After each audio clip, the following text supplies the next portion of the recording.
first thing that comes to mind is just how different yet the same the world of the feminine mystique is. The 1960s and 50s. You were anthropologists. I felt like an anthropologist. I did. I just thought it was hard to get through. It wasn't like, I didn't wake up every morning going, can't wait to read the Feminine Mystique.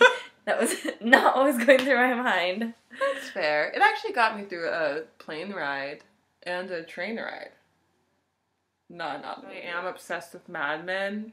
I really felt like I understood so much more of the series. But now I feel like I have to watch Mad Men. You do. I had reasons So before. good. Now I have more reasons. Tell you, season 6 starts on April 7th. I'm not gonna watch all 5 seasons by that time. Someone does not have her priorities in order. Why don't we just talk about what was the same, really? Just from then to now. Mm-hmm. She brought up the question of having it all. Mm-hmm. And the thing is, back then it was a question of either you are at home and you're taking care of your family, you are celibate, and notice that celibacy goes along with having a work life. But then at the end, she had women who want to have it all, and I think we've shifted towards the end of that. How are we going to have all things, kids, husband? No, it's almost not even a question of having it all. It's, of course you're going to work, and of course you're going to have a family.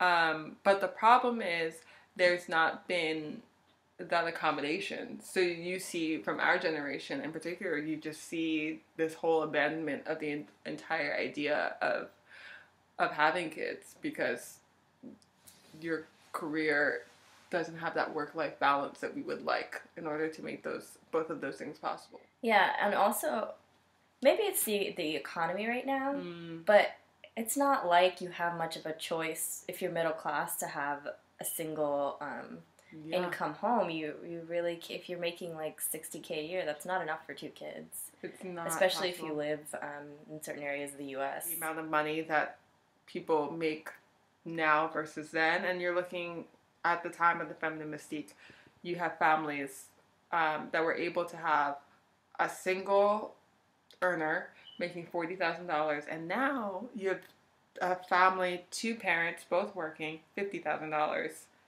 We haven't really made that much progress. No, you really haven't. The end of men, 1960 to today. The entire time she's talking about how men are so soft and effeminate and what is wrong with these boys. Not her necessarily, her a little bit. Betty did. Yeah. Did a little worrying. Yeah, but now recent articles are saying that women are responsible for the feminization of men. Yeah. To which I say, tough. Feminine Mystique. A lot of the problem with the fact that men weren't growing into the men that they needed to be was because of their moms. And what is mom? Mom is a woman. Mm-hmm. So it's actually the reason why I think like the roles were so rigid. The men were effeminate and because of their mothers, but their mothers kind of created that dependency. Like when men were looking for women to marry, they're probably going to marry someone that's like their mother. Yeah, who's going to kind of continue that dependency. Let's talk about Freud. Well, what was funny to me was just about how Betty says that Freud was this product of his time period, obviously, which he is, which everyone is. But then she kind of disregards what she says already because then she will also say, how can any housewife discredit Freud? You can't. Freud is God, essentially, basically. Betty loved herself some Freud.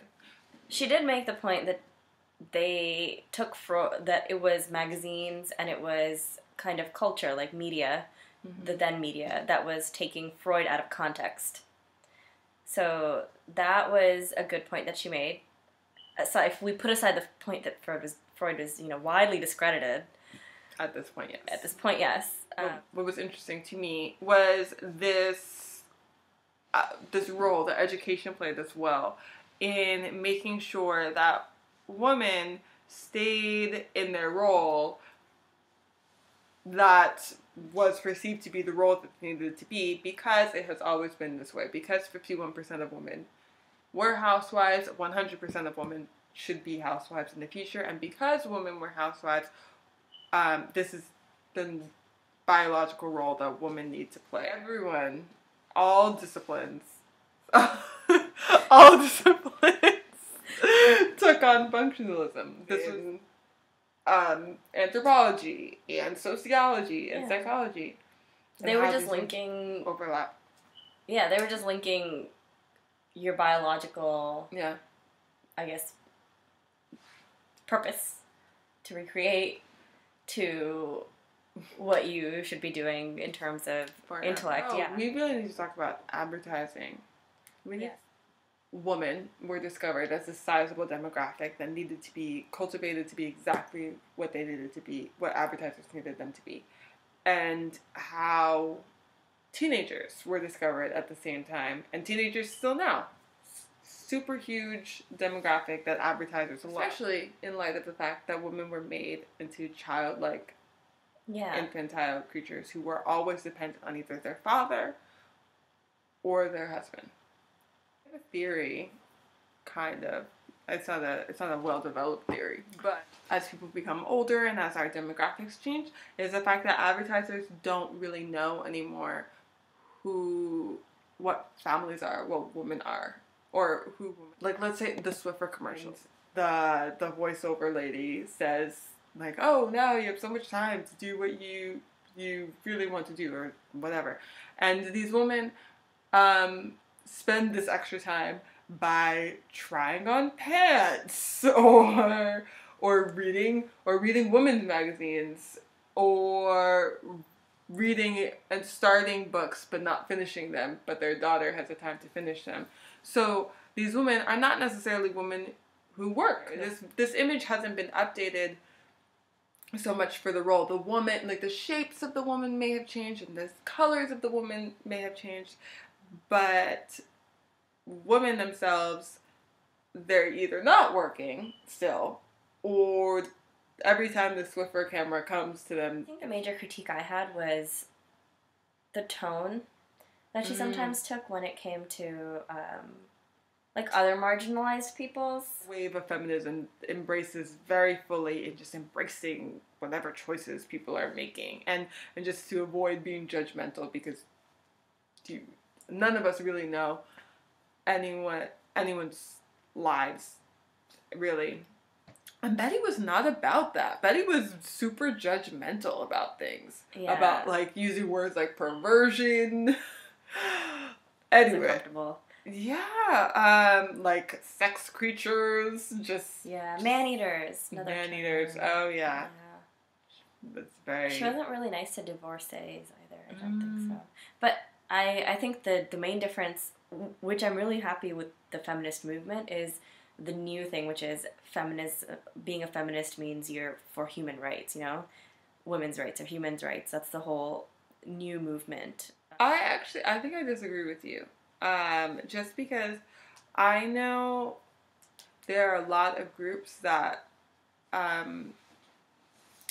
would not so much enjoy the feminist label, and not in the superficial ways like, I'm not a feminist, I love men, but more to the fact, like this book is a feminist book, but there are entire groups that are just ignored. They're women of color are ignored, or women who work are ignored for the most part. Because women who work would have been hurt by this mystique as well. Yeah. Women, mentally disabled women, and even now, the feminism in theory is supposed to be about equal rights, but in practice, most of the time, it's just about the rights of upper middle class women. I guess if you look at publications, which I won't name, that are a bit snarky, it is kind of catered towards upper middle class women who have the time to read snarky stuff online and think about these things. Yeah, definitely. We could fold the chapter of feminism into humanism because it's become just a rights movement, Mm-hmm. but we're not there yet. We hope that you enjoyed this installment of Impactful Inc. And if not, we have decided on our third book, our April selection, which is one of our favorite books. Is your favorite book? It is. Okay, it is one of the most it is a very good book. Impactful book on our souls that we have read. Oh, so... But we're going to be rereading it because it was so good. It's by Arundhati Roy. She is definitely one of my favorite writers, even though she's only written one book. So good. Yes. Such a good book. Such a wonderful writer. So seriously, we said get some tissues ready for things fall apart. Get some tissues ready. Yeah. Just be ready to have your heart assaulted. I'm getting sad just thinking about this book. Okay, so we'll see you guys in a month.